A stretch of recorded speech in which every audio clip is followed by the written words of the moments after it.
पहिल्या फेजीत रिहॅबिलिटेशन बोर्डाच्या पती रावपी जवळपास 350 लोक हांका थोड्या जाणांक ऑलरेडी लेटरां दिवपाक सुरवात केला। आता हांव येवच्या पयलीं आमचो हावजिंग बोर्डाचो चेअरमॅन बाबजीत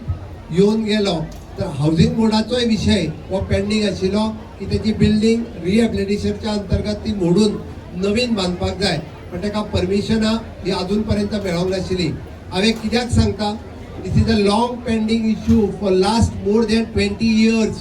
म्हणजे 30 40 वर्सांचे हे इश्यू।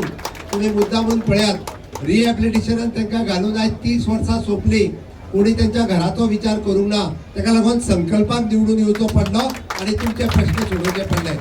हावजिंग बोर्डाची बिल्डिंग ताका 40 वर्सां जाली, त्या 40 वर्साच्या विशयाचेर हावजिंग बोर्डाचो फ्लॅट आयज पडटलो काय फाल्यां पडटलो, म्हणजे घरात जो न्हिदता ताका भंय दिसता आपलो स्लॅब पडत काय म्हणून, पण तो बिचारो भायरूय सरूंक मेळना, ताका आनी वेगळो आसरो ना,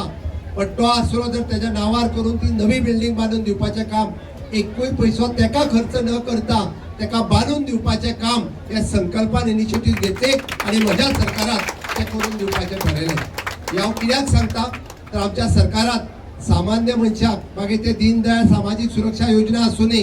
किंवा ती लाडली लक्ष्मी आसूनी, गृह आधार आसूनी किंवा सीएम स्कॉलरशिप स्कीम आसूनी, प्रत्येकाक आधार दिवपाचें काम हे सातत्यान माझ्या सरकारात केलां।